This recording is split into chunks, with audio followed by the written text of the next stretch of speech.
Okay, welcome everyone, and thank you for your patience. This is the September 23rd, 2025 special meeting of the Independent Citizens Bond Oversight Committee for bond measures B, J, and Y for Oakland Unified School District.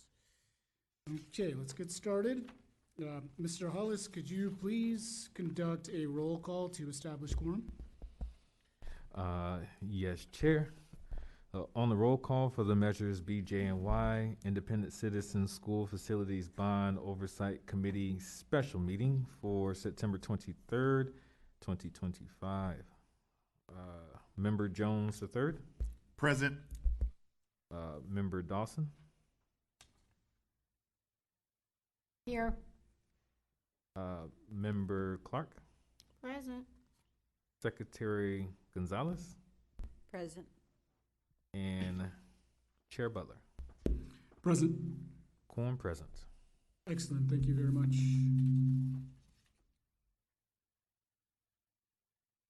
Okay, let's get started. So first item is C, unfinished business. So we're gonna go to item C.-1. And that is a presentation by facility staff on the facilities master plan update.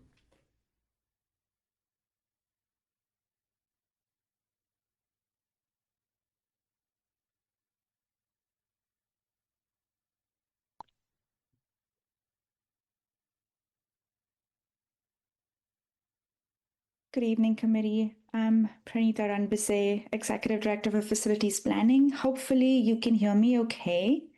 I'm just waiting for the slide to be pulled up so I can begin.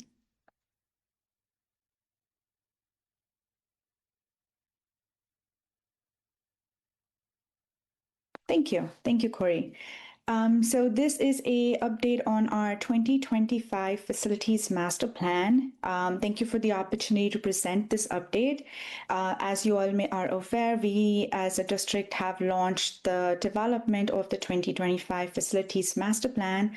The last master plan we have is from 2020, and we have begun this effort since October 2024. We have made some great progress, and we have been coming back both to you all and the Facilities Committee to present periodic updates on the progress and continue to gather feedback from you all. This presentation is only a high-level update. I'm happy to take back any questions or share any additional information. If we can move to the next slide.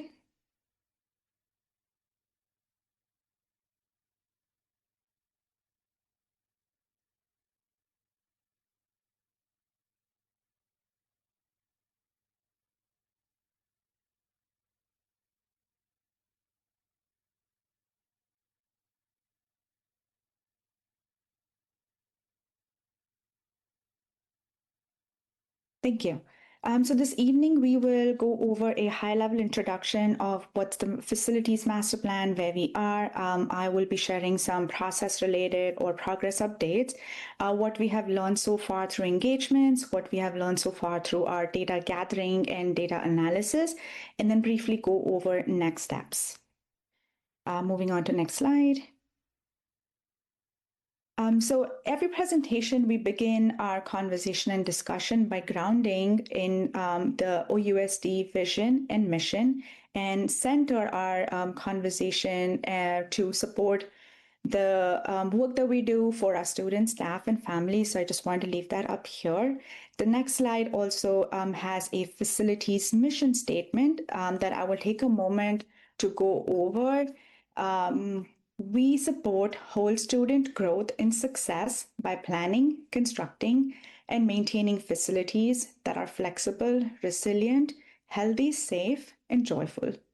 These spaces maximize inclusion, collaboration, empower innovation, and inspire creativity, preparing our students to be college, career, and community ready. If we can move on to slide 7, please.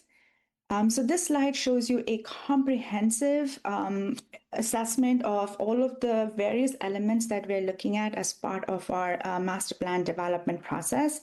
As you can see, these include various elements at a school level, at the student and community level, and then at a district level. These include looking at all of our enrollment and demographic trends and analyzing over the past few years how we have been doing in terms of any shifts or changes in enrollment, looking at our facility conditions, reviewing educational adequacy, which is a new element that we are looking at as part of our facilities master plan development. This has been the first time our district is looking at a educational adequacy from the lens of a master planning process. In the last meeting, this committee also shared expanding our analysis and review effort across various leadership including talking to some of the academic teams, talking to some of our staff, and we have definitely continued that effort throughout the development process. We have also actively been engaging with our students, staff, and families, and I'll share some of that in the next few slides. Additionally, we are collaborating with the City of Oakland to align our plans with the city's general plan. And apart from that, from a district-wide lens, we are looking at board priorities, district-wide priorities and initiatives, looking at LCAP, looking at some of the existing policies and procedures as well. Moving on to next slide. So this presents a visual of where we are with the general process. As you can see, there's a data gathering or data collection phase, which is the input phase. As part of this, we're looking at both qualitative and quantitative information. Then we have what we're calling as the analysis or synthesizing of information, which is where we develop a framework based on what we're hearing. And then we present the master plan as a draft, which is again open for additional comments, and then it goes to the board for approval. I'll get a little bit into details around the timeline and as part of the next steps. The next slide. As I was mentioning, there are two elements of this data gathering: the qualitative, which is essentially hearing about the district's vision from our community, from our staff, from our students, from you all, from the facilities committee, the board, and then also having active listening sessions through community engagements. We have conducted 4 town halls, or we had scheduled 4 town halls in the month of May, 2 at the elementary school level, 1 at the middle, 1 at the high school level. We've had various visioning sessions. We have conducted in-class student activities as well, and we're continuing those efforts through collection of information through the survey. This was a presentation presented to the Facilities Committee in August. So this response count that you see of 492 is pretty outdated. As of this evening, we are at 890 responses, and these continue to grow every single day. We're trying to outreach, or we're conducting extensive outreach to continue to gather that feedback. So at a high level, based on the responses we're seeing through the survey, you can see there are 3 or a few top priorities that have come out as themes. One of them being addressing the infrastructure and reliability across the district. This includes air quality or climate control, restroom upgrades, and there are several more elements within the infrastructure update.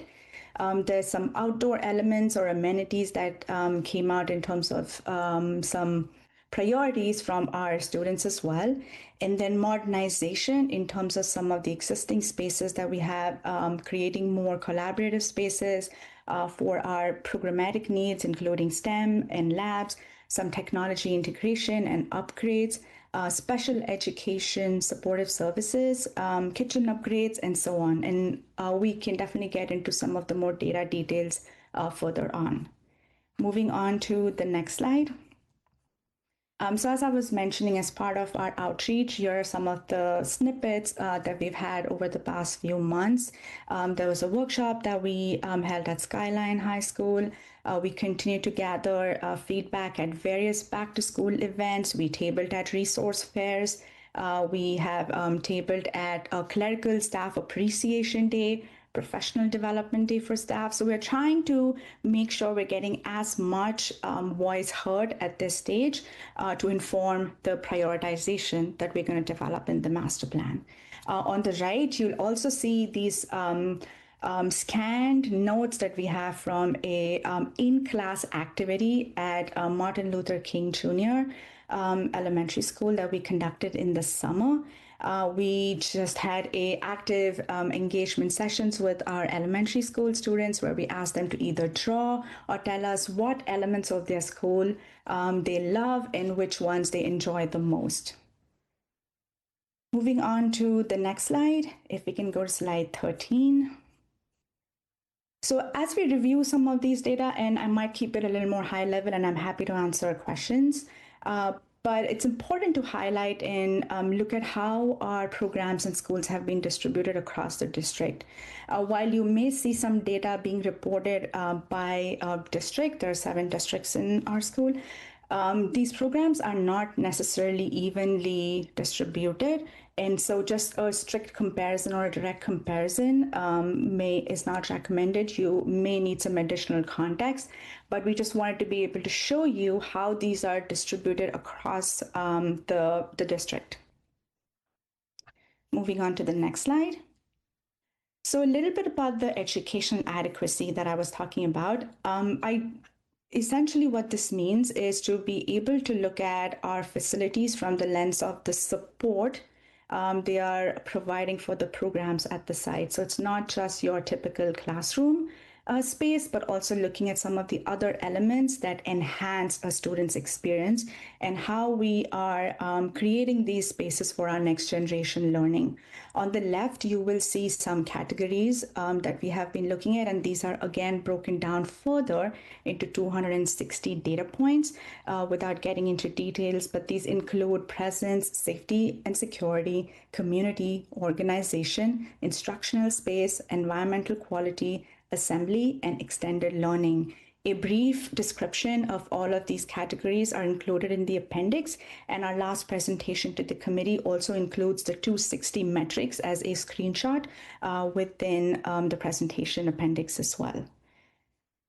So as you can see, looking at the graph, there are several of our facilities across the district that don't necessarily meet the good criteria. We're not seeing one that's in the excellent category, but this is specifically because of the extended learning, the last category that you see on the left, or the last metric, which is extended learning is outside of a typical classroom, some of the spaces that we would create for students to learn, whether that's outdoor, whether that's library, whether those are collaborative spaces. So focusing on just some of those spaces would bring up our scoring much higher for some of these facilities. Moving on to the next slide, this is another, I guess, slice of the data when you're looking at the average educational adequacy scores across the district by school level. The previous slide was by district, and this is by school level. Moving on to slide 16. This focuses on classrooms by district. As I mentioned, even through the survey, we were seeing one of the priorities was modernization. On the left in the bulleted list are a sample of the criteria that we have been looking at. These include sufficient daylight, flexible furniture, multiple teaching walls, sufficient power outlets, size of the classroom, and so on. Again, the highlight is across the district. There is a significant need for modernization of classrooms, and knowing that there is an aging infrastructure that we definitely have to address, but takes it is over a period of time that we can get to addressing all of our infrastructure-related gaps. Moving on to slide 17. This is another slice or another way of looking at the data, which is by school level. Moving on to slide 18, and I'm moving fairly quickly. I'm happy to answer any questions at the end about any data specific clarifications that you may have or any follow-ups. This is the Joyful Schools evaluation. The district, as part of its policy, we passed a living schoolyard policy, but also one of the strategic goals within the district's strategic plan is to create joyful schools. This includes, our assessment included several criteria. Again, this is not a comprehensive list. It just shows you a sample of criteria, but we're looking at various elements on these facilities which would enhance the experience of students, staff, and our families. As you can see, there are several and excellent, and the next slide actually gives a little more context to it. Slide 19. Since the district passed this living schoolyards policy, staff have been actively working on enhancing and creating new schoolyard or yard spaces at our elementary schools through various partnerships. As you can see clearly, there's several of our facilities that are in excellent because of this targeted effort to implement the policy that the board passed to create outdoor learning spaces and schoolyards to, again, just goes back to that enhanced learning that I was talking about to expand those opportunities across the district. Moving on to slide 21. I just want to take a moment to talk about what this means in terms of the framework that we're developing for the master plan. So there are two ways of looking at investments across facilities. One of them is a more broader investment across the district, you have smaller projects across the district and you spread the investment across the district. And the other one is a more deeper investment or more transformative investment, as we're calling it.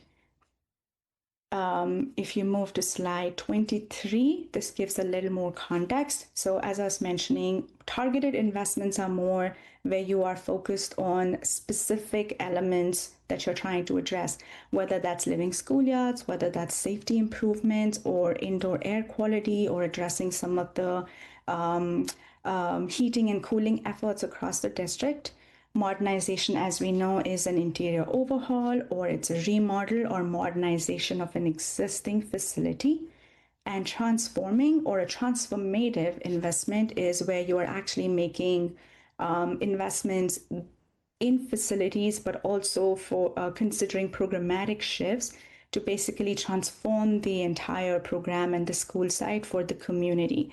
So it's a more deeper investment that's to create a more, I would say, comprehensive impact across the community. So with that, I'm happy to answer questions, but also wanted to open up for feedback. These were the two questions that we had for the Facilities Committee for feedback. Is as you're thinking through the lens of targeted investments, modernization, or more transformative and deeper investments, what are some of the elements that you would like to share that we consider as part of our educational adequacy assessments?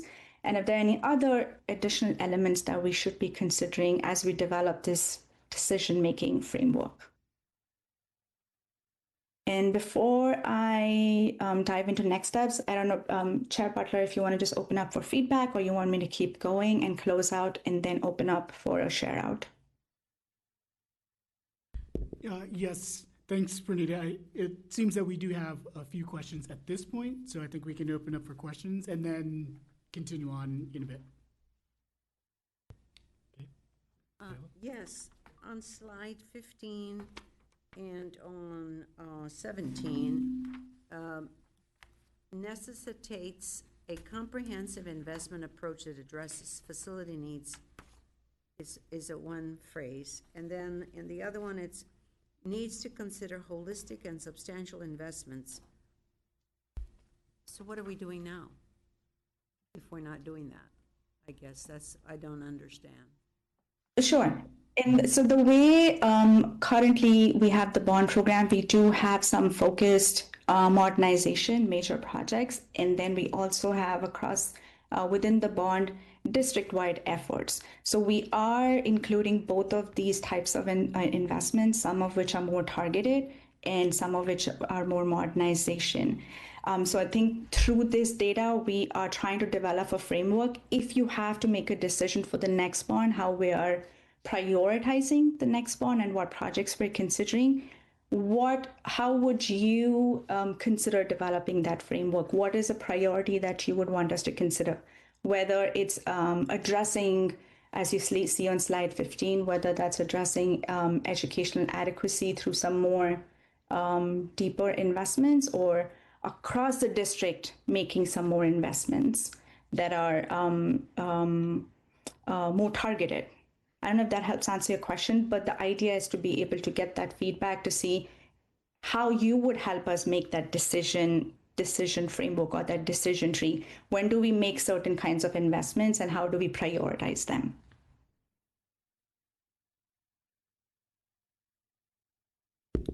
Member Dawson? Yeah, I'd like to understand first slide 13 better. So it has the 7 districts, and I think the number at the top of each of the columns, I'll call them, is the number of schools. Is that correct? Yeah, so there are 2 ways to look at this information. The way we have programs distributed, and then the way we have our facilities or campuses. One campus can have multiple programs as well.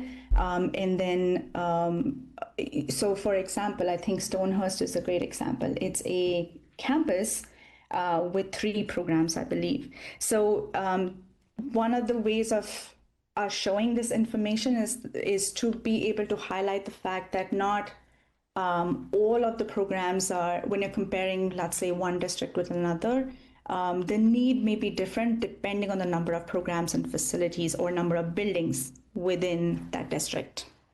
Yeah, I think, I mean, I understand what you're saying on that part, but I think for an overall look at this, to understand it, it would be helpful to know how many students are served in each of these districts right here on this slide. So, you know, because when I take, yeah, so anyway, is when you get to high school in, say, District 7, is that 100 kids or 1,000 kids? District 1 or 2, is it, 1,000 kids or 2,000? I mean, I know Skyline is in one of these in Oakland High, but the point is when you are looking about how you serve the whole program with targeted action, I think it's important to understand like how many kids are served in each district and at what grade level. And so because I come over to then slide 19 and seeing that District 1, which includes Rockridge, right? Okay, and it has the poorest score for living schoolyards, like the number 1 is, as I am reading this on slide 19, right? But then you go to District 7, and they are good to excellent on all those programs. Well, who is being served in District 7? In other words, is the elementary schools, that are 8 of them, how many kids are being served that it's excellent? And I just feel like it's important to know all that when you're making decisions on if you're going to put a new, well, right now the topic is, of course, climate control. And it's a hot topic right now. We got e-comments at this meeting.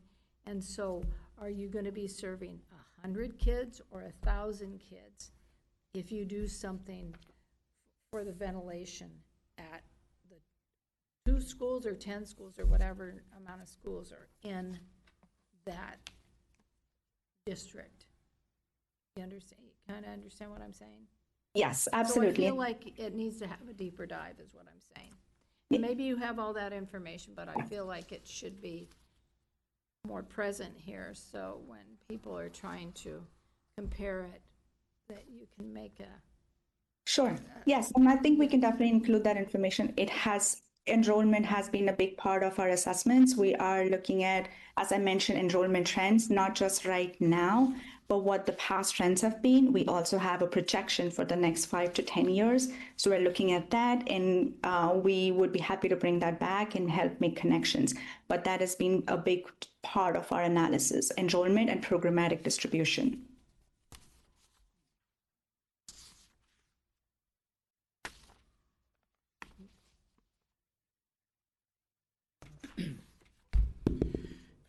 Any other comments at this point from the members? Okay. I wanted them to go into greater detail about this. Okay, yeah, well, it sounds like for the questions that you posed to this committee, Prrenita, I think we do have some suggestions at this point, or at least sort of questions. Member Dawson?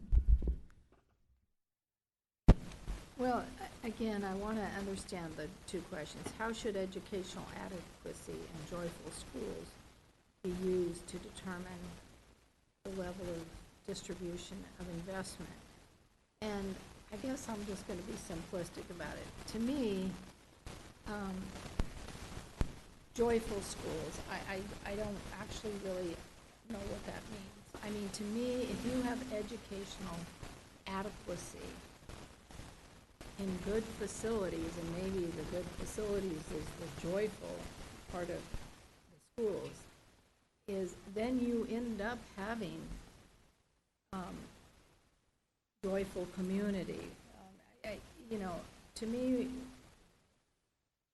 facilities and the educational components have to fit together, the building and the climate control being one of them, so that teachers can want to teach in a school, so a school gets to educational adequacy, and they have parents and the community behind that school, and that creates a joyful school.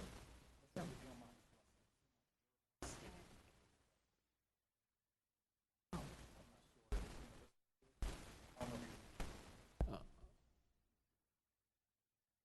I'm checking in with KDOL at the moment to see if there's an issue on online or on the channel. But in the meantime, if you can use a different mic just in case. Prrenita, could you hear me? I could hear you. I took some notes. There is some disturbance in the background, but I can hear you. There you go. So, I mean, that's kind of, I guess, my rambling explanation of what I'm trying to ask, and how do you, Yeah. how do you put those two that they come? If I may, if you can pull the mic closer to you as you speak. Oh, The one that she's using right now? Okay. got is it. this, Yep. okay? Yeah. So, because I think that, I mean, that feeds right into the next question, the additional elements that should be considered. And that, to me, is I think they're already being considered, and that is the age of the buildings, the demographics of the neighborhood, where are schools moving that are being more occupied and less, like what is the movement across the city when you make these decisions. But, so I think they kind of feed together, these two. You have to answer one before you can really address two.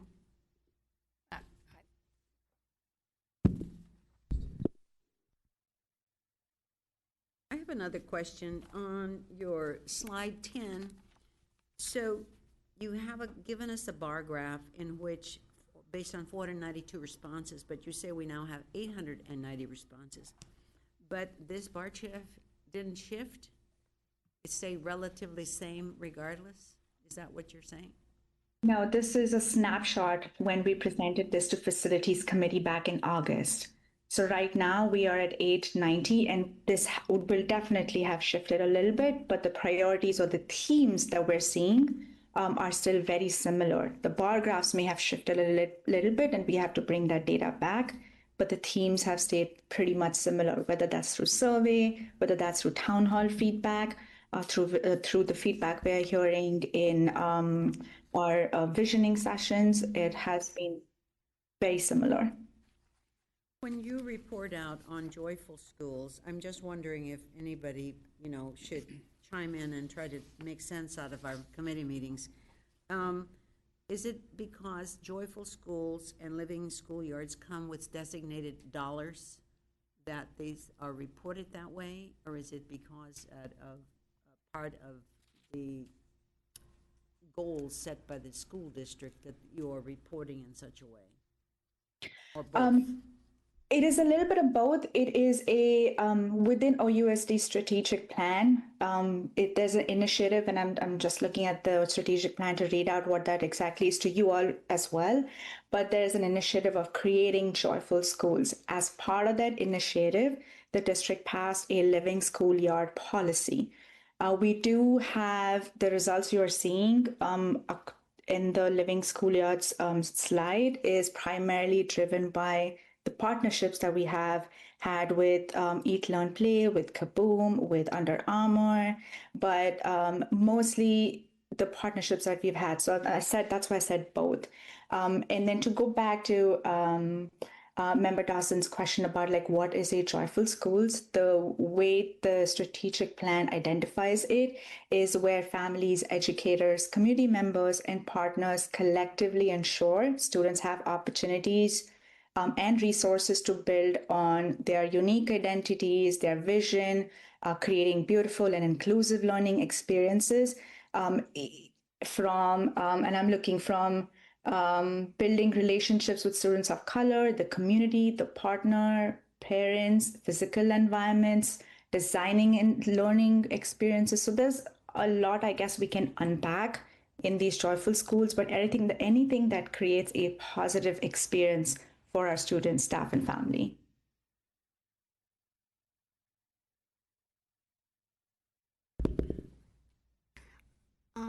I'm looking at the writing samples you have here.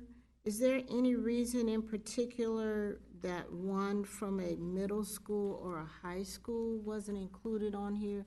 I'm just interested in, how each of those groups saw their school, their experience at the school, and then was a question on the survey,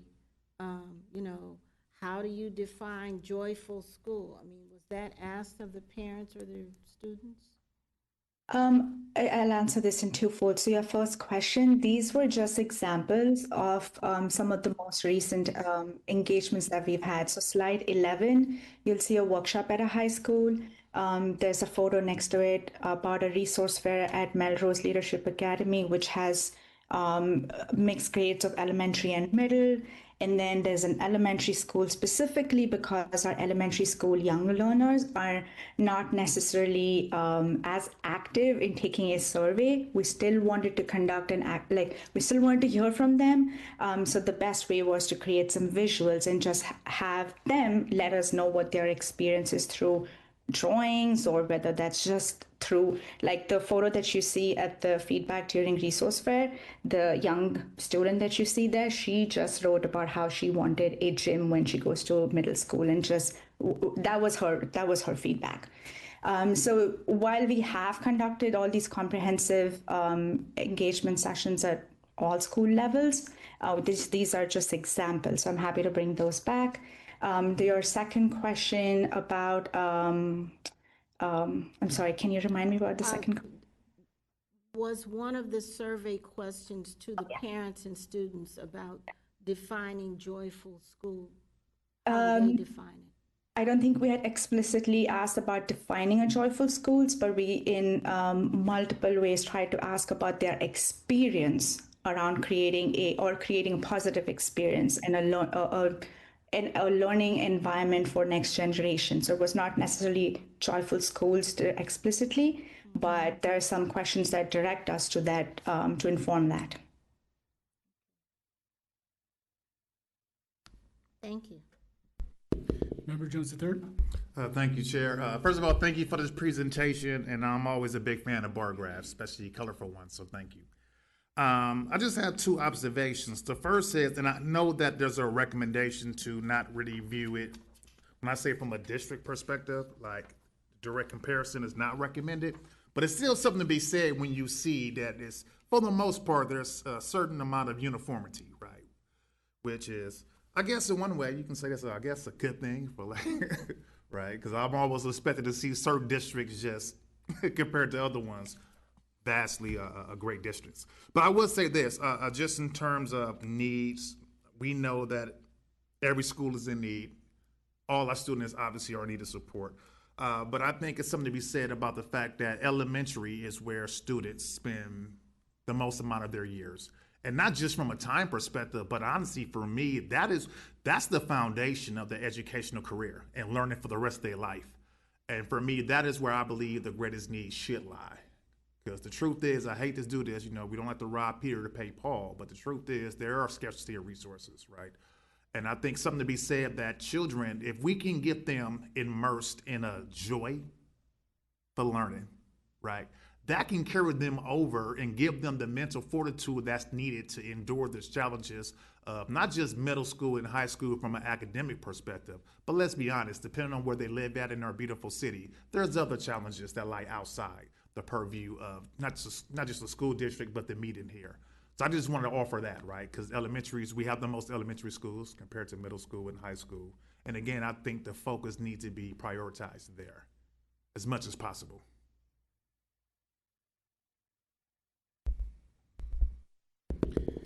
Thank you. And for my thoughts on the two questions that you posed to us, Prrenita, so how should educational adequacy and joyful schools be used to determine the level and distribution of investment?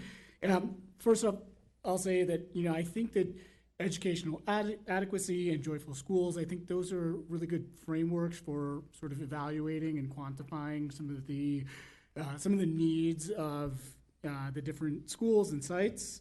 But then at the same time, there's also just the existing bucket of, hey, how much is it going to cost to modernize the schools, just sort of generally, and the wear and tear on the different just sort of HVAC systems and everything, right? And then from there, how much is then left over, right? And I don't know if that's the right way to think about it. I think that the educational adequacy and joyful schools component should be kind of baked in as well. But I think that with these additional initiatives, if we're going to, and I think they're all really great, right? I think we should aspire to ideally provide the best learning environment for our students, right? And then adding the different metrics of educational adequacy and then joyful schools, that's wonderful. However, is there additional funding to build that in? And then if not, then I think at the end of the day, it's like, well, we still need to modernize these schools from a sort of traditional modernization, standpoint. And then how much money is still kind of, actually how much of a gap was there for just solely modernizing? So I think the way that we should look at this as well is how, when we do go back and sort of think about the next bond, I think we should kind of bake in or add in, or at least account for these additional initiatives and how much additional funding it's going to cost to get us to where we want to be, not just from a baseline, oh, we just modernized these schools, but, you know, we're thinking bigger. Hey, we want to, you know, provide the right type of learning environment for, again, a 21st century education, right? Yeah. So I think a lot of it is, you know, as far as prioritizing, in a certain sense, adding in these different metrics make it almost more competitive for the resources or the scarce resources. And it sounds to me like if we're adding in these new metrics, the pie's got to grow. I don't know how that happens, but I do think these are good goals. But I don't see how we're going to be able to achieve the goals without also having more resources than we had prior. So I think kind of an analysis of how much funding it would take to achieve, you know, better schools with better educational adequacy and better Joyful Schools ratings. What is the delta from that approach to the previous approach, and then how do we make up that gap, right? So yeah, those are my thoughts. Yep. So I just want to piggyback on to what said. On slide 10, it's about, you know, by far apparent is infrastructure reliability, which is restrooms and climate control. And for 30 years, we've been talking about fixing restrooms. I mean, yeah, for 30 years. And coming back to what John Jones III said, that those things right there are most important in elementary school. Parents care about the restrooms in the elementary schools because their kids need to go to the bathroom and they need to be safe, and the water quality has got to be there. So I think you kind of have what the driving most important needs from the perspective of your survey right there. My question is, and I'll leave it at that, is you mentioned working with the city, or you have some sort, so I'd like to hear more about that. What does that mean that you're working with? Sure. The city has a, similar to the facility master plan, the city has a more long-range general plan. It's, I believe, in 2 phases. The first phase is already completed, which was around housing elements, and I don't remember all of the elements, but they had 3 elements in there, and they're now going through the next phase of their development of their long-range plan.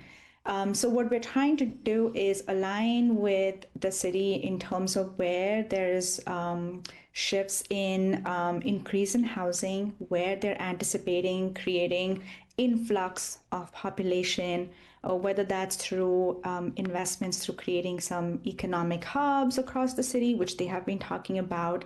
A feedback that they have heard from the community, Oakland residents, is to create neighborhoods that are more accessible, whether that's accessibility to schools, to parks, to other public amenities.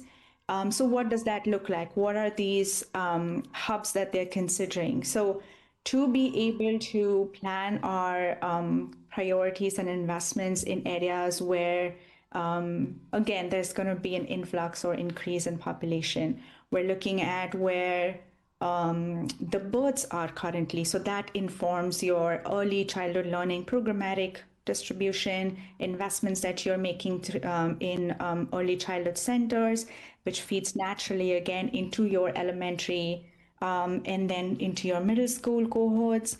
So again, trying to make those connections in alignment with where city is considering developments, whether that's residential, whether that's commercial. So that's where we are at with the city, is trying to make sure that we are having an opportunity to collaborate on aligning some of this framework. Another example I can share with you is the city and the district have a long-standing joint use agreement to share spaces for community access along with our school communities. So if there's a park that's adjacent to our school site, how do we want to leverage that opportunity? If you're investing in a facilities modernization project, is there an opportunity for an expansion if you have a field that's adjacent to an elementary school? So developing just some guidelines and framework around that thinking, that's where we're working with the city. You. Any other questions? Okay, Prrenita, I think there are a couple more pages or slides in your presentation, and I think for the benefit of those who are viewing on Zoom, perhaps we should get to that, and then perhaps public comment. Sure. So I'll just jump straight into the next steps, which is on slide 26. As I mentioned, since this was presented in August, we do have some updates, but we are still working on scheduling a board study session, likely in the first or second week of October. This study session would, again, we bring all of this information back to the full board and engage with them on their visioning and prioritization as we develop the framework. We will definitely continue to bring this back to you all as well as the facilities committee.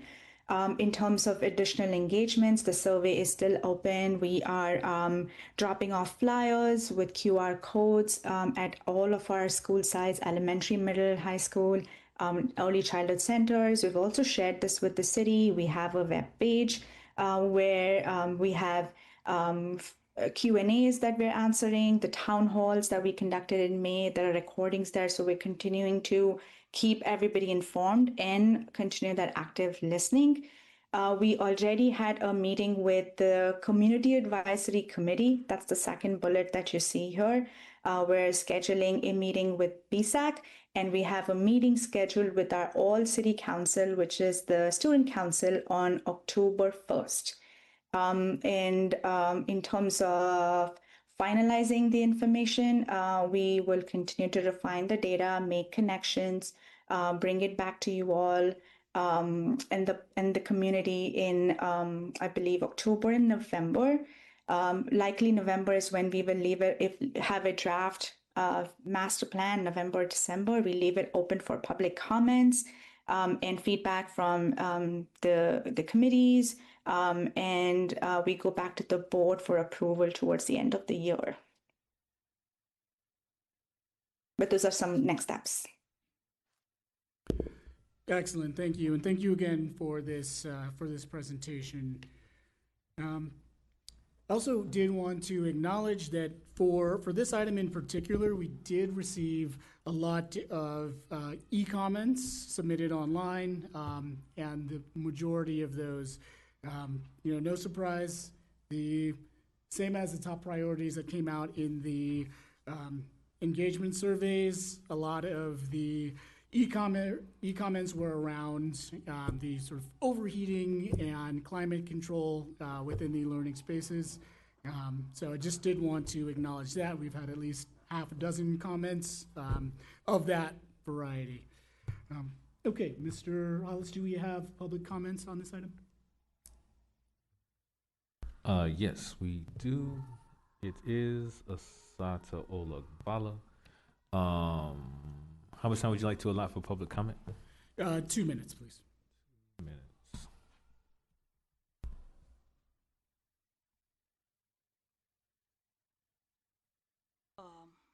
I think there's too much given to the need to have everybody weighing in, because the number one thing we are dealing with is a fiscal stability crisis, and the money's not there. The first thing I would establish, is it necessary to poll the community if we need to put a ballot measure?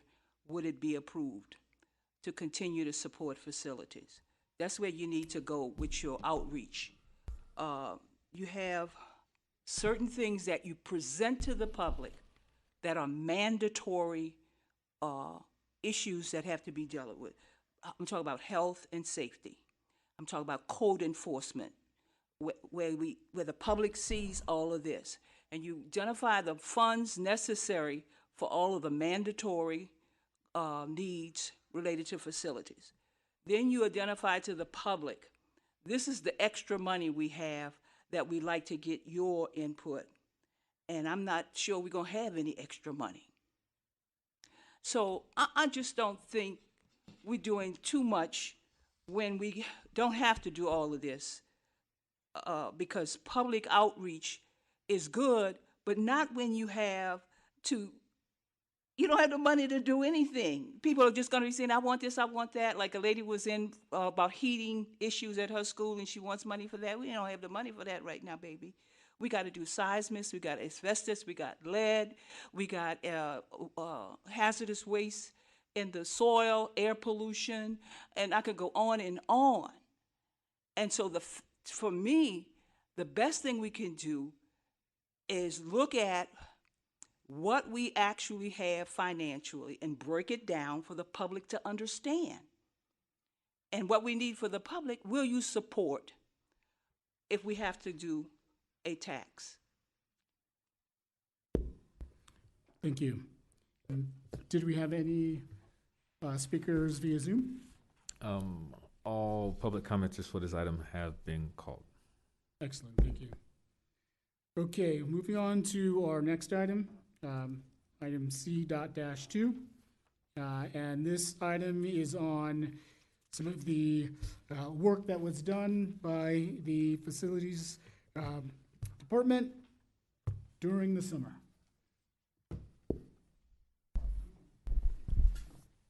Thank you, Chair and Committee. What we have for you all this evening is a continuation of follow-up from what we previously presented in June of work that was going to occur during the summer, and some of which is summer plus work. So may not come up. So oh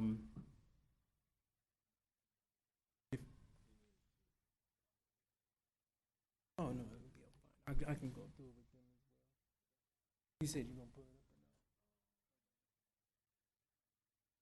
or not? Anyways, like I was saying, you have the different streams of work at the various sites throughout the district. You have just a brief description of the scope and the funding sources, which is previously what you all had asked to see.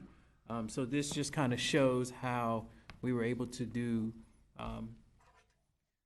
several types of work. It's the conversation that we just had about how we're able to do things at different sites, and there's not enough money to go around. Well, this has several pots that we were able to utilize in order to get some of this work done throughout the summer. So it was all different types, from painting to marquee installations, restrooms, some sustainability, some roof work. We had some kitchen renovations. We had some flooring done. We had HVAC done. Let's see what else we had. Asphalt. We had play matting. We had play structures. So we were able to get quite a bit accomplished this summer. We also, at the end of the, okay, there we go. Yeah, I think I can. Yeah, we took a few pictures just to kind of give a quick snapshot of just kind of some of the work. Like this is the Edna Brewer Middle School renovation in the cafeteria. The new West Oakland Middle School window wall replacement project that was pretty much completed. One of the marquees, because we put up several, so we just kind of took a couple of pictures of several different types. This is one of the restrooms at Skyline. We did some restroom renovation there. This is just pictures of roof work that needed to be done. and some pictures of the flow water installations that were happening throughout the district. And again, door entry, just kind of, snapshot of what that would appear to be. With that, I'll pause for any questions or comments or any feedback from the committee. Member Dawson? So is this a pretty comprehensive list? I'm not trying to put you on the spot, but Mhm. you know what's what I see immediately that's not on this list is the demolition work that was done. So that's a separate item that we're gonna go through this evening, so we didn't put that on this particular list because that was a different stream of work. So that wasn't part of our summer list work, that was part of, when we get to that item, the emergency resolution work. Okay, I mean, but it was part of the summer work, so just as far as. So we can, yeah, if you wanna, reporting, I mean, I'm technically just thinking speaking, did we about- do that work during the summer? Sure, but it wasn't part of our summer list project list of work. I appreciate that. Yeah. I just think that. There's a distinction in terms of, if, I mean, to that point, like, if we were to put every single thing that we do, like, you know what I mean, there's overlap, so like, we cut it off at a certain point in terms of like, this was our summer list work that we anticipated doing the work for the summer. Yeah, I appreciate that. I think that maybe it's just another footnote about it's not. Just because if you're a parent that's looking at this, or, or a community member, there's some assumption that this is what you accomplished over the summer. It's just a thought. We know, but, Yeah, I'm Thank you not, for that I'm not trying to feedback. pick on you. no, I know you're not, I'm I'm just just reading through the saying that- memo, now you have me being technical as well, so now I'm going back through the actual information, so if a parent, like, if I wanted to get technical with a parent, right, like, I would just try to explain to them the difference between our summer project list work and then the emergency resolution work, Yeah, yeah. right? That's a different, again, and we'll get into Yeah, it this when we was get your to that planned item. work for the Correct, summer, that we and have I been planning appreciate that, for yeah. months that led into, right? I just feel like that this would, for the restrooms and the climate control and windows, this is what parents would look at. But then, there's other things that you did too. Thank you. Thank you. Member Clark? For Parker Community Resource Center, what is this toy delivery? So OCI is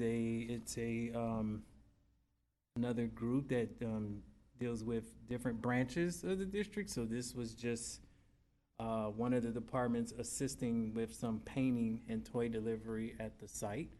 I know that there are different programs there that aren't necessarily like in our traditional school, but it was just being carried to show, because there was painting there as well that needed to occur. But is there a preschool or something? There's programs there that rely on, Right, because. short answer is there was a need to have it there. I thought I was aware of all the programming going on there, but I didn't know there were children there. So there are. Okay.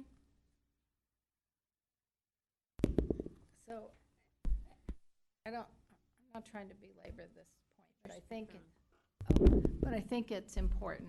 So, the summer work, which has got deferred maintenance and it's got, the bond measure.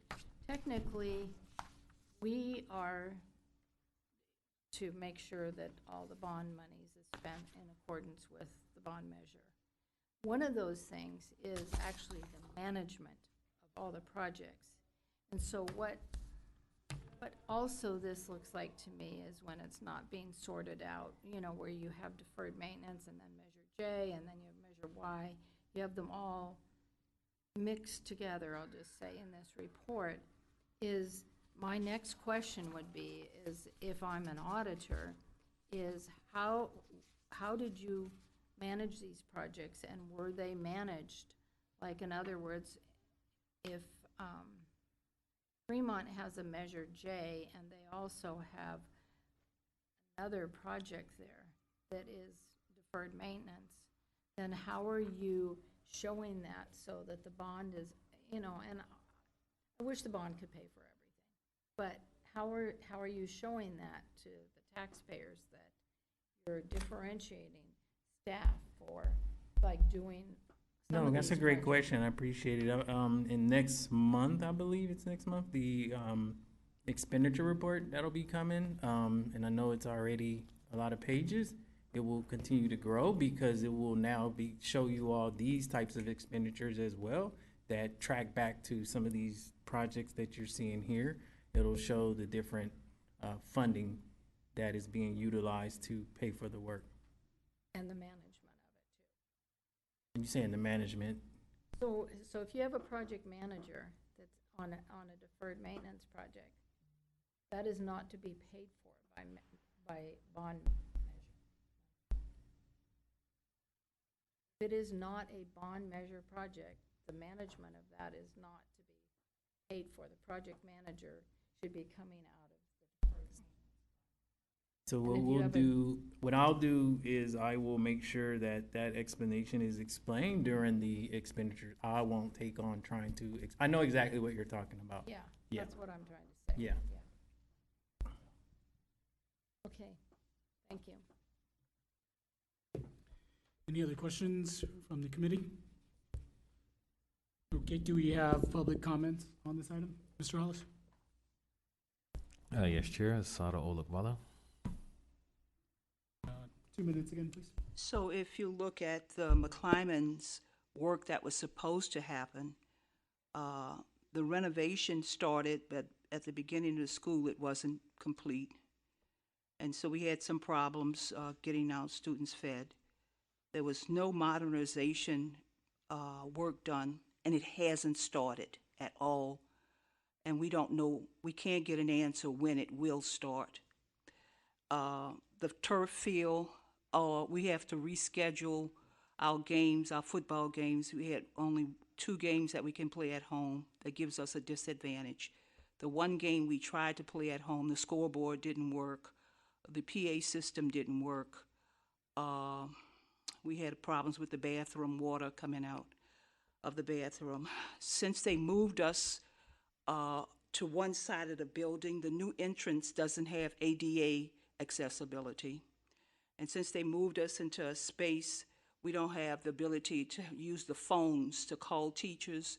We have to use the handheld phones and call the culture keeper to go to a classroom and whatever the message is. So we in turmoil.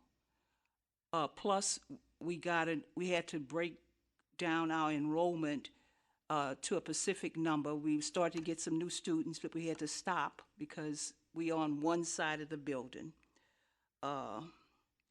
So I'm just very disappointed that we were supposed to get the starting of this project during the summer, June, and with no explanation, we don't know why it hasn't started. We're still doing soil tomorrow on the agenda. They're still testing the soil. They claim that they're waiting for some direction from the state before they can start the work. It's just mass confusion, and it's unfair to our staff and our students that what we're going through. We got the water. What's the water system that we have is broken. We have expired fire extinguishers, and my time's up. We got problems. Thank you.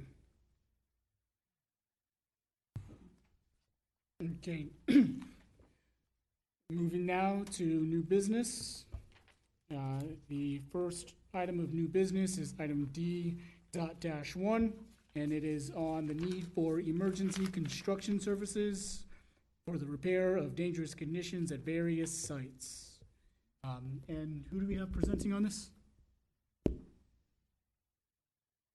Good evening, committee. Prrenita, Ranbis, Executive Director for Facilities Planning. I will be presenting this topic this evening.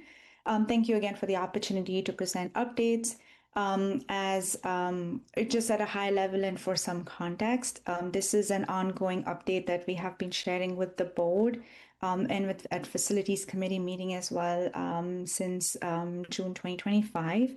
On June 25th, 2025, the board approved a resolution in response to escalating health and safety concerns at some of our properties. And so this is the emergency resolution as it relates to emergency construction services.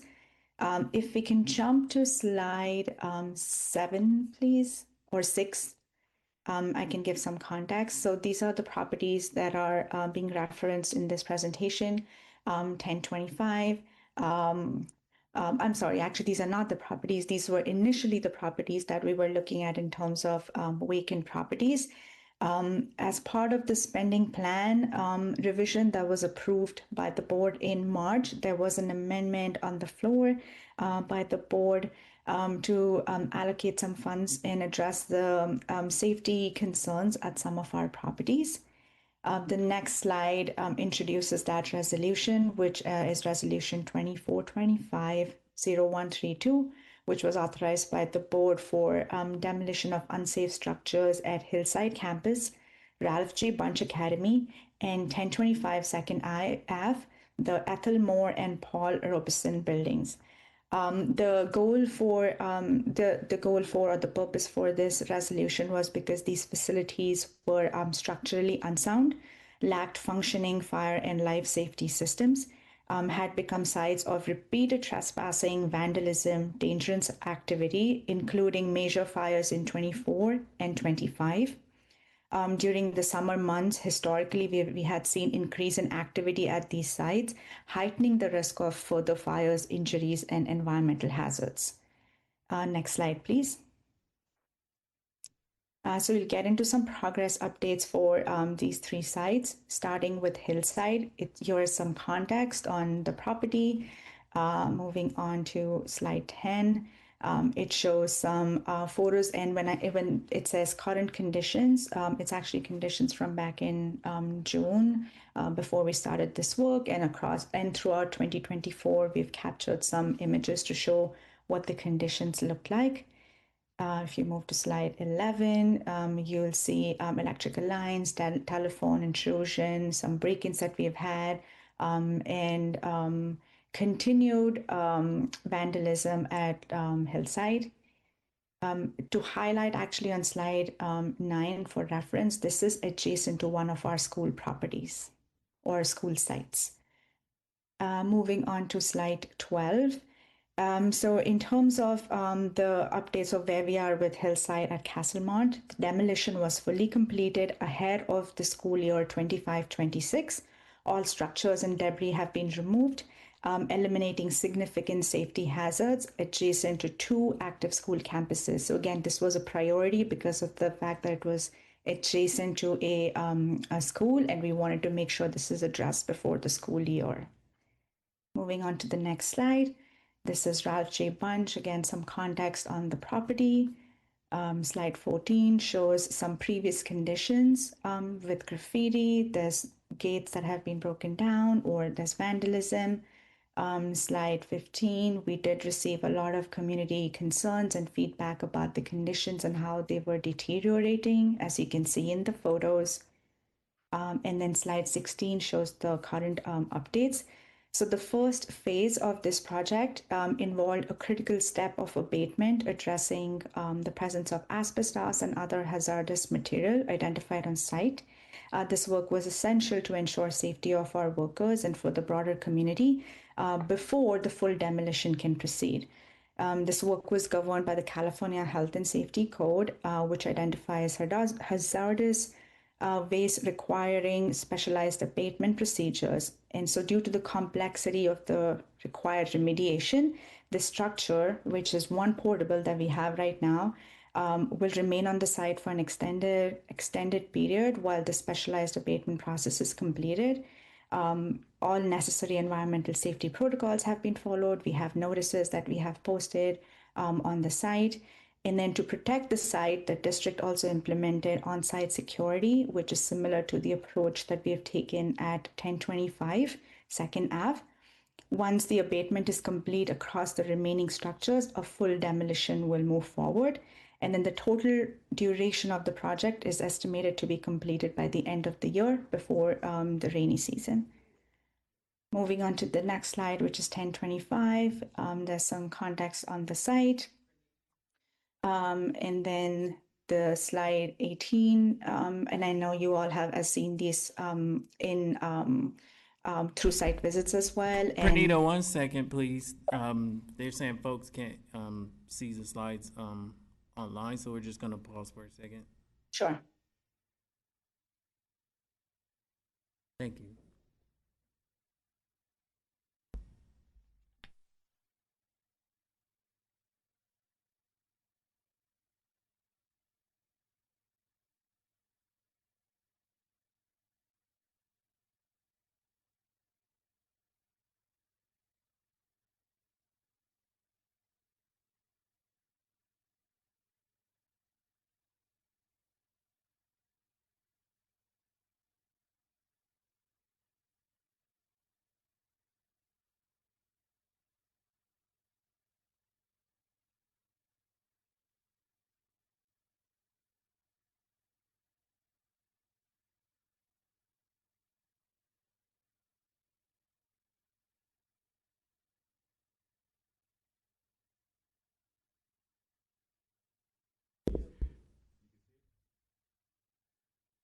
So it seems like we're having some audio video issues.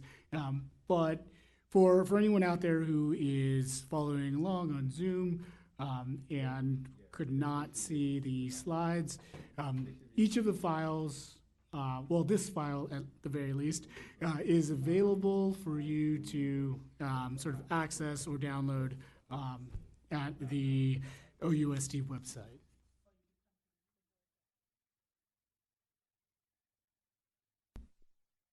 We're good to go. Thank you. Corey, can you please proceed to slide 17? And maybe I can start at 1025 Second Ave again. Okay. So this slide shows you context of, gives you some context on this site. Moving on to slide 18, these have been some conditions that we have captured, and I know this committee has also previously shared some of their personal experiences being around the site.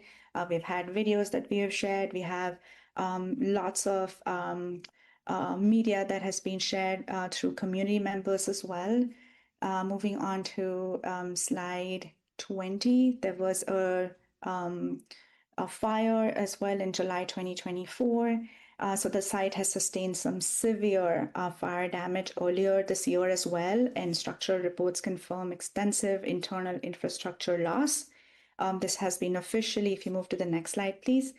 This has been officially red tagged by the fire department. Building is uninhabitable and unsafe to enter. Through our partnership with the City of Oakland, the Oakland Police Department, the Oakland Fire Department, and some community-based organizations such as Operations Dignity, Macro, and Alameda County Healthcare, we all were able to come together during the summer to address the long-standing safety hazards caused by unauthorized occupancy at 1025. To prevent re-entry and ensure long-term safety, the team also during the summer has secured the property by cementing shut the first and the second floor rear entries. The site now relies on ongoing security measures to deter unauthorized access. Based on the city's recommendation and ongoing pressure of nearby encampments, OUSD is maintaining a on-site security, 24-hour security, to prevent any reoccupation. As part of the resolution that we talked about in earlier slides, the goal was to conduct assessments on these sites, not necessarily a demolition of these buildings.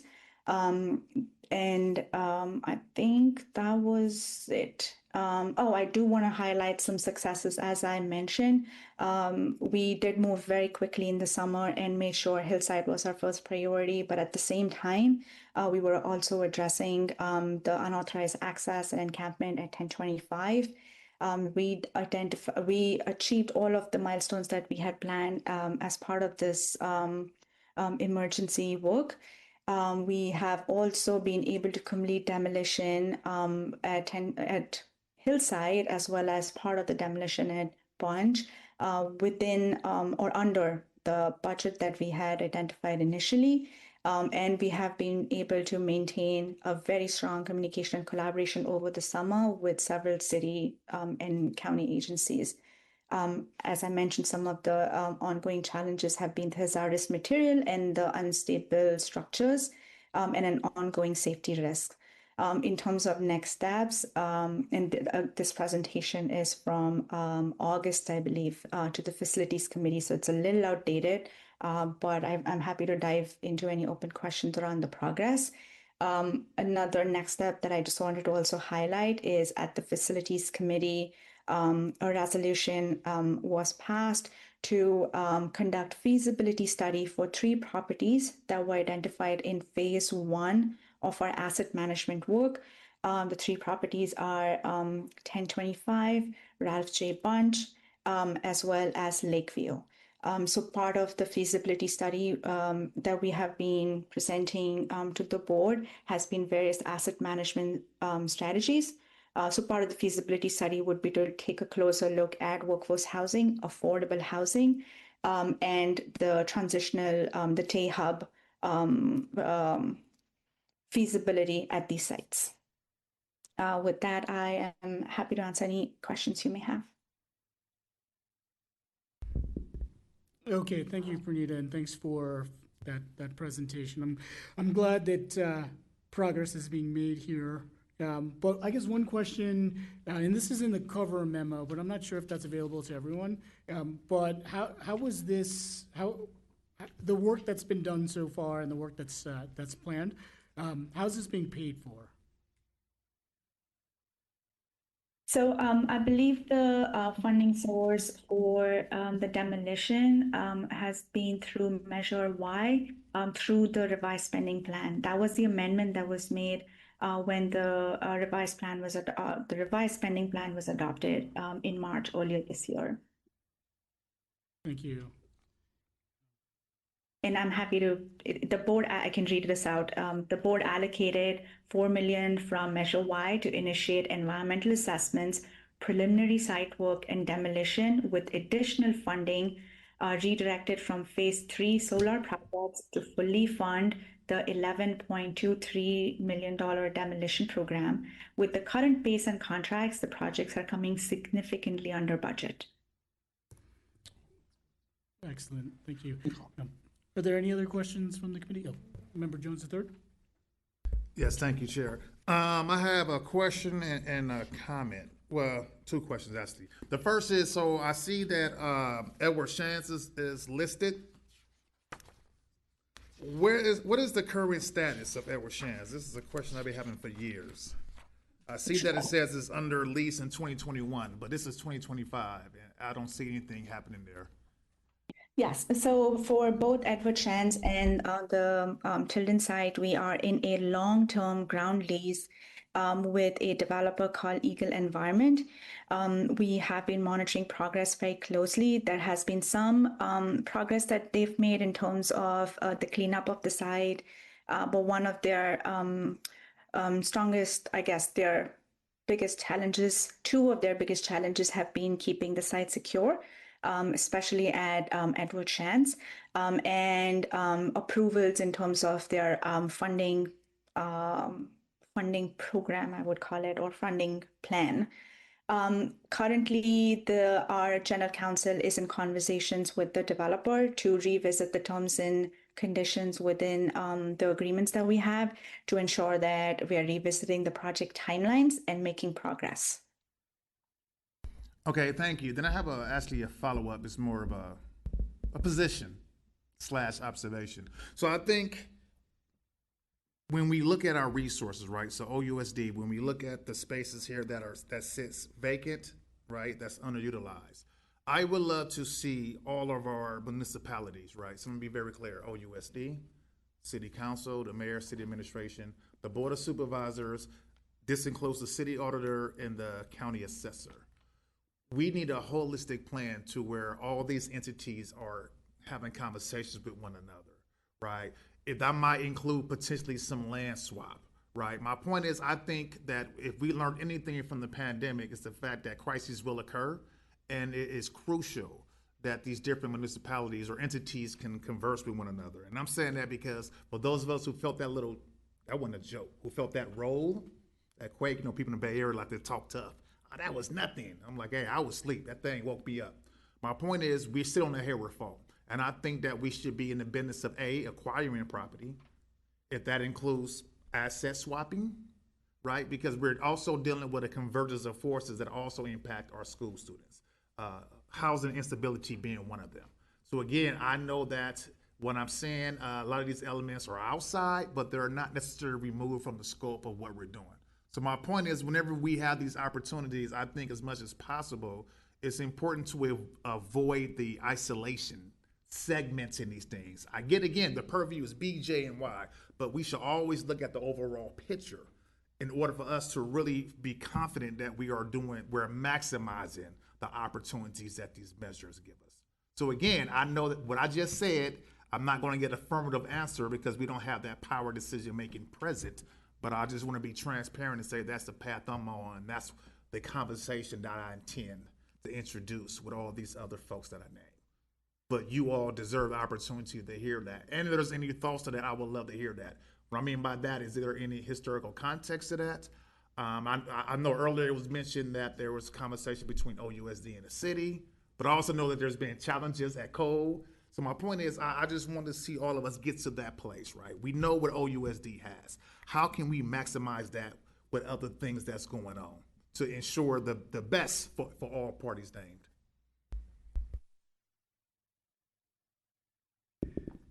Secretary Gonzalez?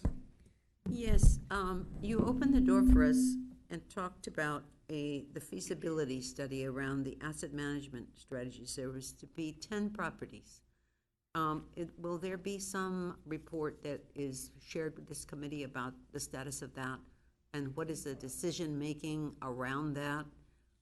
Where is it going? Obviously, it has relationship in terms of the investment this committee recommends. If some properties are kind of be taken off the list for the purposes, what does that mean? And I just wondered how the committee here could have feedback on that in kind of real time. Sure. Thank you for the question.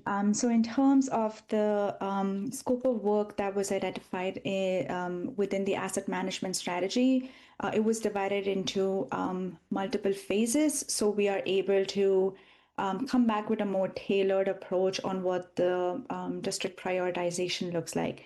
Within phase one that we conducted earlier this year, as well as some part of last year, were 3 properties that I named. The phase one properties were 1025, Ravj Bunch, and Lakeview. We conducted initial assessments around zoning, concept plans, what are some of the neighborhood shifts, again, looking at future developments in the area, of a study around what are the city's high resource, what they call as high resource areas or opportunity zones, and evaluations. We also presented valuations of those properties to the board. As part of the next step of that phase one is the feasibility study that we're talking about, is to dive deeper into exploring affordable housing, workforce housing in T-Hub for these 3 properties. The remaining properties, there is within the resolution that was presented to Facilities Committee on Friday. There's also a phase 2 opportunity. In the presentation on slide 5, you'll see some of the other properties that are open for board's feedback and consideration. But there will be an initial assessment as part of phase 2 of some of the remaining properties that you see there. And then to answer your last question, we'd be happy to work with Chair Butler to bring that as an update item as we make progress on the feasibility study for both phase 1 and phase 2 initial assessments.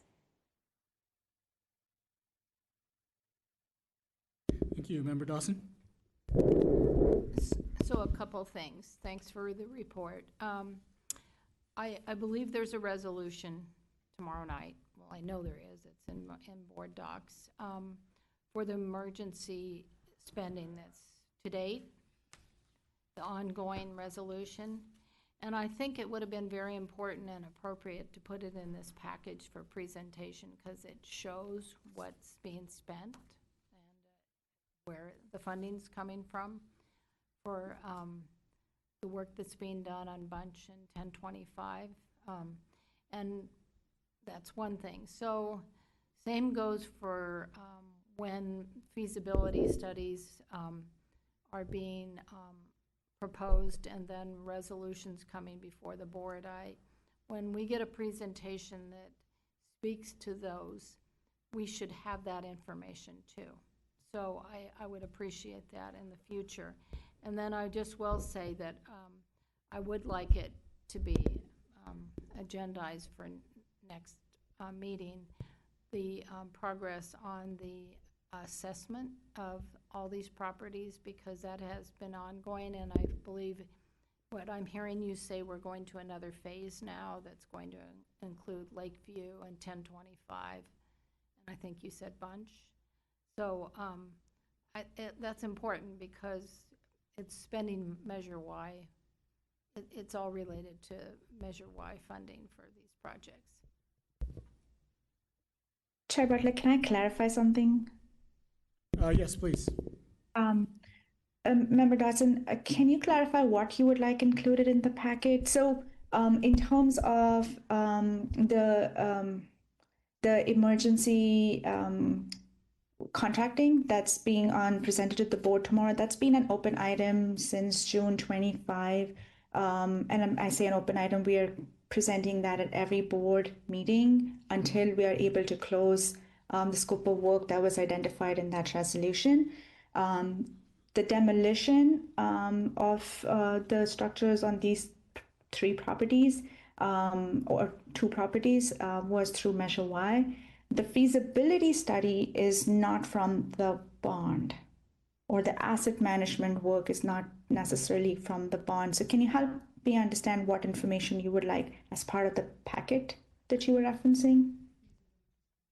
Well, the feasibility study is on potential bond projects. So I guess I feel like that you're presenting that to the facilities committee. So I feel like we should be on the same track as whatever you're giving to the facilities committee. But as far as the emergency resolution that's been on the board, I feel like we shouldn't have, when you're making a presentation to us that's all about what's the progress, I feel like we shouldn't have to go to the board rezos to see that as an item. It should have been part of this package. That's my point, because it breaks down what the spending is, which eventually will be reported to us. But I'll tell you the one thing that perked my, I mean, I understood it all, but there's $90,000 there for elite. It's essentially to facilitate, I believe, I'm not sure what it's for, but to facilitate moving folks out of 1025. Operation Dignity, thank you. So that's what, so we don't know that unless we dive into every board reso, and I feel like that should have been part of this package. Then I have a question. Is there any unauthorized occupants at 1025 anymore? From my understanding, no. We have active on-site security 24 hours. We have been very closely monitoring. There are staff site visits every day. Building and grounds team has been very closely monitoring as well, the OUSD building and grounds team. So currently there are no active occupants as far as we are aware. And so at Ralph Bunch and at 1025, what funds are paying for that security? I can find out. I don't have that detail right now. I'm trying to look to see, but I'll take down that question and I can get back to you if I'm able to pull it up. Okay. because if it's Measure, I will just say, if it's Measure Y, I'd like to know what the long-term plan is, because the number, you know, what's the process and what's the progress? Because, I mean, I'll be frank with you, it was just a few weeks ago that I did my drive-by after I went to Lucky shopping, and I see a guy go in there, and the guard just lets him in, and, you know, they have a nice conversation, and he goes in the building. So and that wasn't very long ago. So I want to know, is there anyone in the building? And who's paying for security?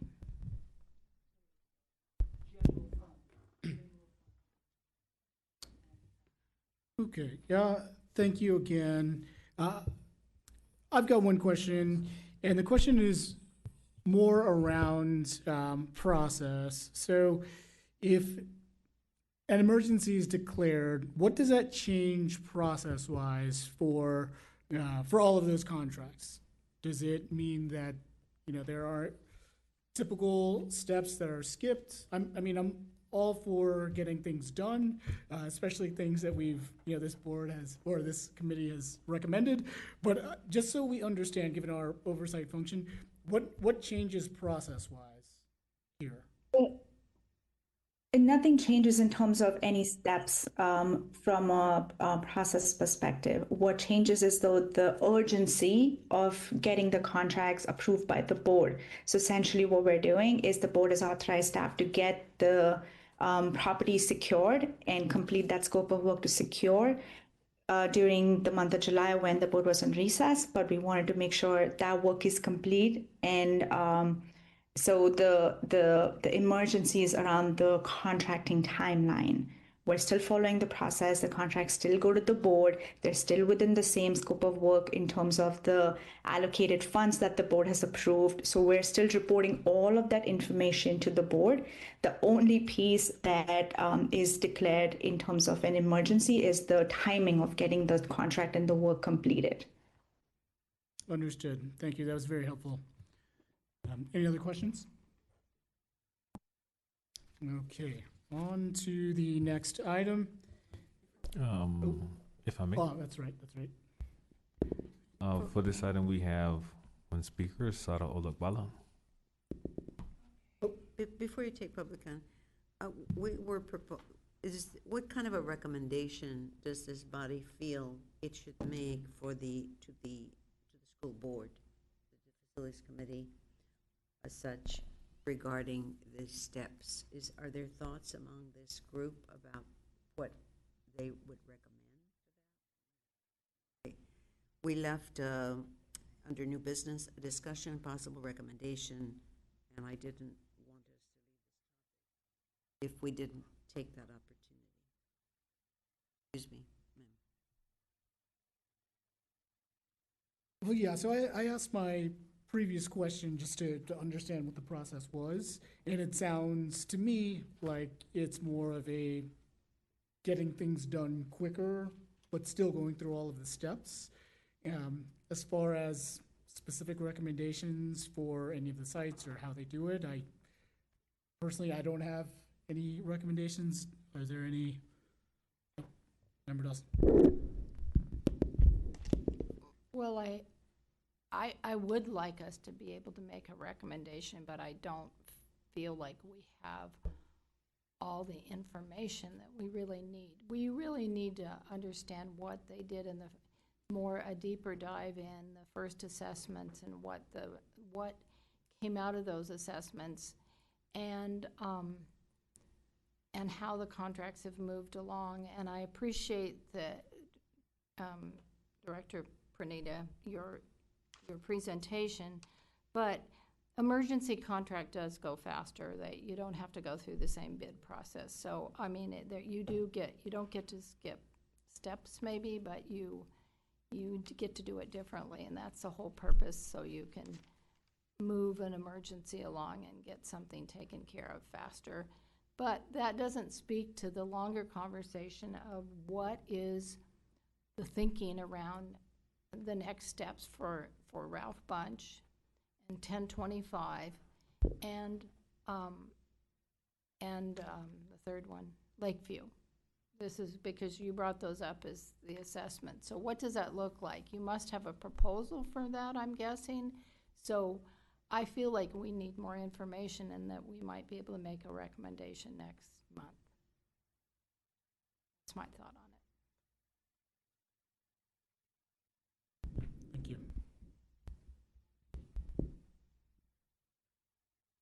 So you ready, baby? Okay.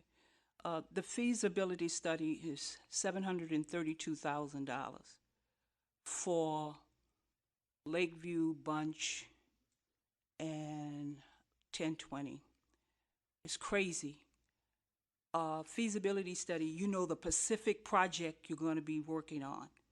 You can't just say affordable housing. A Bunch is got issues with abatement.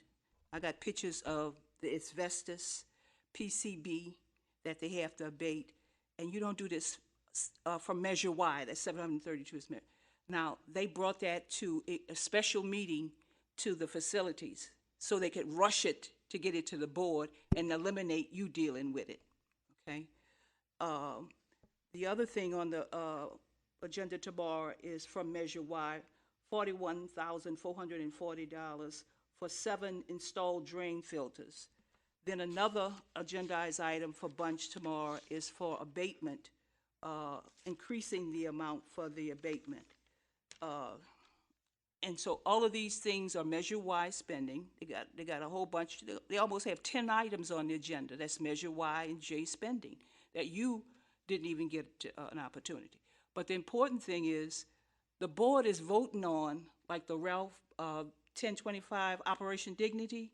That happened in the summer from June to July. It's already done. And this is a problem with the board. They vote on things that have either started before they voted or completely done. Operation Dignity, and that was to move all of the people out. And then there's another item tomorrow for fencing and boarding up. That's already done. So that's a problem. So at some point, I hope that we can get things to you, to the facilities, and then to board before they actually happen. But my problem with Bunch is feasibility study, we got all this asbestos, and they got a number on the fence that says, if you see any dust, call this number because the air pollution. And right across the street, children are playing tennis and skateboarding with air pollution. And this should have been done. Talk about it be done at the end of the year. This is an emergency with those kind of things. Thank you. Our next and final item for this special meeting is around the schedule for facility site visits for this school year. And I think we do have a proposed schedule so far. Correct, yeah, thank you, Chair, but this is what you all adopted earlier this year in terms of what the schedule was going to be. However, we have since the September 5th date, for example, we hadn't had a meeting yet, and there was questions around. So this really is about just making sure that this is still the list, and then just moving the dates around. That's really what this was about, to make sure that we still are able to go to the sites that you all listed that you wanted to visit. Okay, thank you. So I'm not sure how much sort of administrative lead time you need. So for this, as far as the dates that have not already passed or lapsed, Friday, October 3rd would be the sort of next upcoming. Correct. Would we be able to change that, or does that, at this point, need to be the next one? I will defer to our administrative folks to assist us with that. However, or we could follow the sequence that we have, and then we could add dates that we missed on the, so for example, we end in March, we could add it to like April, for example, in lieu of, not being able to go in September. or, it's really up to how you all decide you want to do.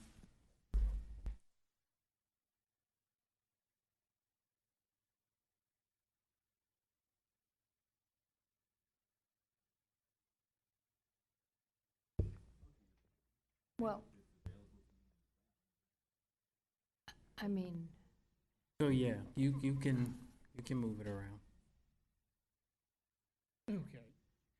So, given that Cole is sort of wrapped up at this point, I would like to see, would like to go back to see finished Cole sometime soon. So what I'm suggesting, I think, what I'm suggesting is keep Glenview on the 3rd of October, and then for Friday, November 7, instead of going to Oakland Tech, we then do what we were planning to do on September 5th, the West Oakland and Cole. Okay, so let me just make a note, we're moving. I November. said I didn't have a strong opinion, but I actually kind of do. Glenview's a completed school. I mean, that school has every bell and whistle in the district. It's a pretty cohesive, done school. It's nice to look at. But Fremont, isn't there some ongoing work there at Fremont? There is. So to me, I think we should move Fremont up. Because we can actually hear and see what they're doing there, because that's a school, in my opinion, that basically we've pretty much done everything at one school. And, we talk about sharing resources across the district. And for those who haven't toured Fremont, you will see. I think I'd like to see us move.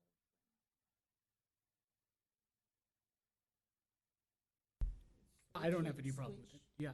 That's fine. Okay, so there is a will and desire from the committee to move the Fremont High School site visit up to October 3rd.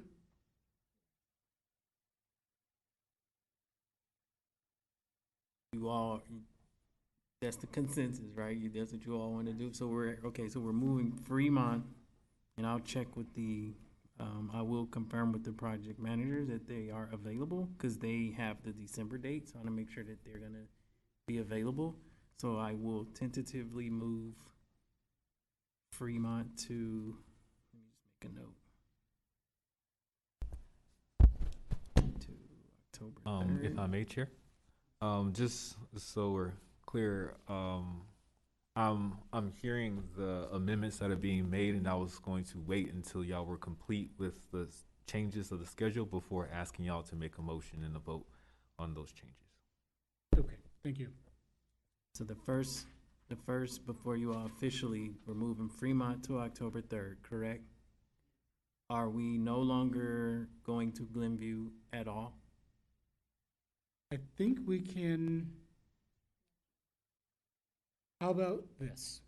So where Fremont was December 5, can we add in the West Oakland and Cole in that slot? Yeah. Yep, let's do that. So you want to move, okay, so we are moving, so I'm just gonna put move September. And then Glenview, just move till April.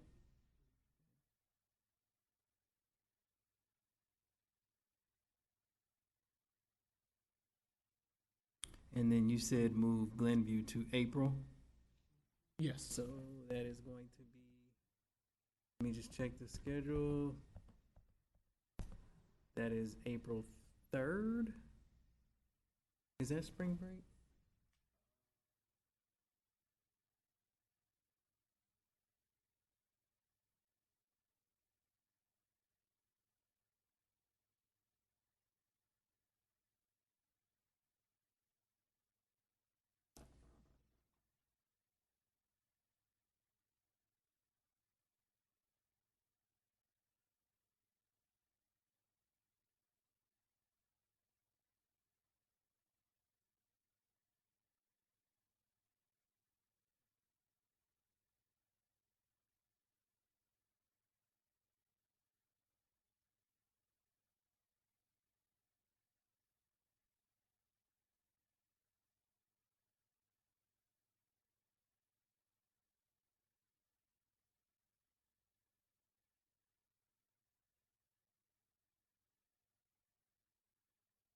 Yeah,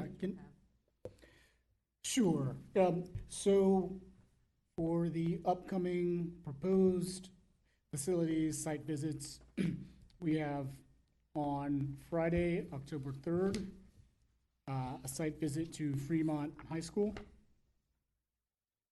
For Friday, November 7th, we have Oakland Tech High School. For Friday, December 5th, we have West Oakland Middle and Cole Central Admin Campus. For, If I may, Chair? yes, Cesar Chavez Day is April 3rd, and the school's district office and child development centers will be closed. okay. Can we do the following Friday?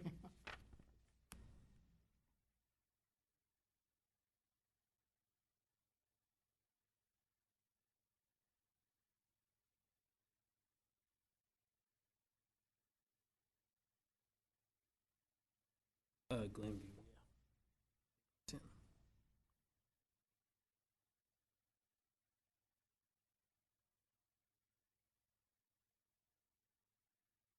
And I do understand that there are, spring breaks sprinkled in there somewhere. I think we're still doing that. But whatever day is sort of available, or whichever Friday I'd say is first available in April, we'll have Glenview that day. I shall move on your modified schedule. We have a second?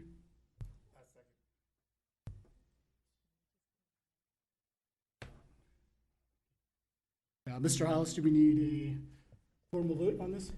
Yes, we do. But for clarity, just so I'm clear, so June 6th, 2025's Ralph Bunch at 10:20. Well, actually, That's let canceled. me rephrase that. We're starting from October 3rd. Yes. October 3rd is Fremont High School. November 7th, there are no scheduled site visits. Oakland Yeah, Tech. it should be Oakland Tech Oakland. High School. Oh, Oakland Tech High School is still there. Okay, got it. December 5th is West Oakland and Cole Central Administration Center. February 6th is Roosevelt Middle School. March 6th is LeClyman's High School. April 10th is tentatively Glenview, Correct. correct? Okay, so that is the motion. There is public comment, as Asada Ologbala.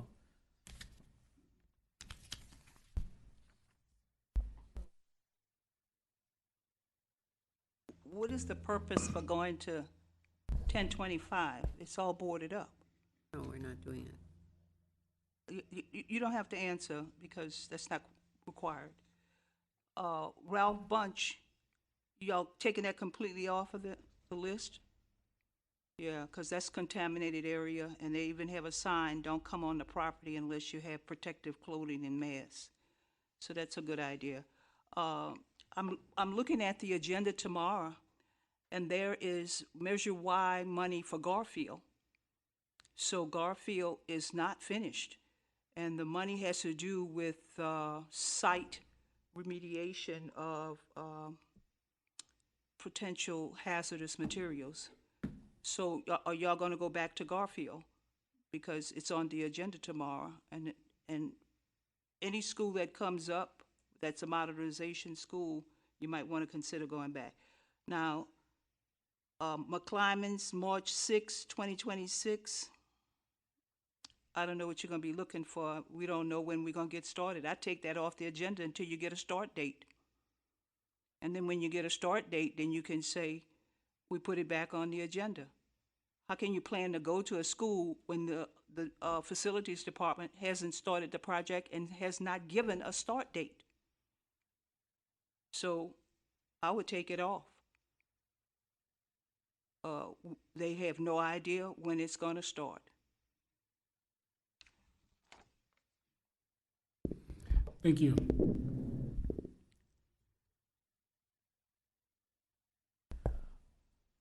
That concludes public speakers for this item, or all names have been called for public comment on this item. Would you like me to proceed with the vote? Yes, please. Yes. On the motion to approve the amendments made to the facility site visit calendar for 25-26, those changes being on October 3rd, Fremont High School at 9 o'clock, November 7th, Oakland Tech at 9 a.m. Sorry, yeah. Let me back up. October 3rd, 2025, Fremont at 9 a.m. November 7th, 2025, Oakland Tech High School at 9 a.m. December 5th, 9 a.m. West Oakland, 10 a.m. Cole Central Administration Building. February 6th, 9 a.m. Roosevelt Middle School. March 6th, 9 a.m. McClymonds High School. April 10th, 9 a.m. Glenview. On the motion, Member Jones III, Aye. Member Dawson, Member Clark, Yes? Secretary Gonzalez, Yes. Chair Butler. Aye. The amendments to the site visit calendar are approved. Excellent, thank you very much. And that being the final item on the agenda, It looks like the date that we have scheduled for our next committee meeting is, staff will not be available on the 13th. Do we tentatively have thoughts about what an alternative date would be in October? We could kind of have an early catch on, because sometimes we have a struggling with trying to find a place for quorum, time for a quorum. right, yeah, we would need to see which dates are available to meet during October. Yes, if it's okay with you, Chair, we can close the meeting and I can poll the committee for potential dates. Excellent. Okay, sure. Thank you. I just want to make a quick comment before we close. I want to give my son a shout out over there that's doing so good over there back there. Love you, kiddo. I want to give you a shout out too. You are terrific. This is education. Thanks. Okay, that being the final item on the agenda, this meeting is officially adjourned.